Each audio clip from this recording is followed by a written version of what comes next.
Drugs మీద గంజాయి మీద ఇనుపపాదం మోపుతున్నామని ఇందిరమ్మ సర్కారును నడిపిస్తున్న ముఖ్యమంత్రి పోలీసు మంత్రి యనమల రేవంతాల సారు చెప్తున్నాడు కూడా.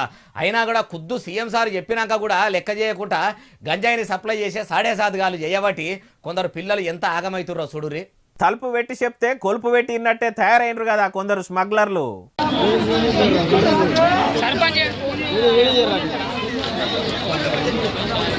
చూసిండ్రా ఇడిట్లా సడాక్ మీద ఆగమాగం చేస్తున్న వాళ్ళు మంచిగా గంజాయి తాగిండ్రట.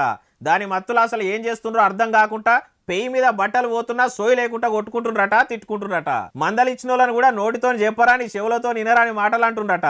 ఏడనంటే నల్గొండ జిల్లా మిర్యాలగూడ మండలం గూడూరులా. మరి ఎన్ని దినాల బట్టి వాటికి బానిస అయినరో గాని ఇట్లా బట్టలు చింపుకొని బజార్లో ఇజ్జత్ మానం తీసుకునే కాడికి వచ్చింది.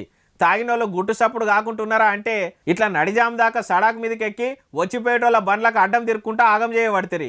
ఏం గంజాయో ఏమో అంతగానం సరఫరా అవుతుంటే బార్డర్ల చెక్కింగులు చేసే పోలీసులు బందోబస్తుగా చేస్తలేరా అంటే వాళ్ళ డ్యూటీలు వాళ్ళు చేస్తున్నా వాళ్ళ కళ్ళు కప్పి ఇట్లా ఊర్ల దాకా పార్లు చేస్తుర్రట. గంజాయి బంద్ కావాలంటే కఠిన చట్టాలు తెస్తేనే అయ్యేటట్టుంది. ఆ చట్టాలు ఎట్లుండాలంటే రాష్ట్ర బహిష్కరణో లేకపోతే జీవిత ఖైదోసంటి శిక్షలో కంటే పెద్ద శిక్షలు వేస్తేనో అమ్మో దాని జోలికి పోతే బతికే ఆగమవుతుంది అనేటట్టు ఉండాలి. అట్లా చేస్తేనన్నా ఈ పాడు మళ్ళీ గంజాయి బంద్ అవుతుందేమో అంటుండ్రు ఈ ముచ్చటిన్నోళ్ళు.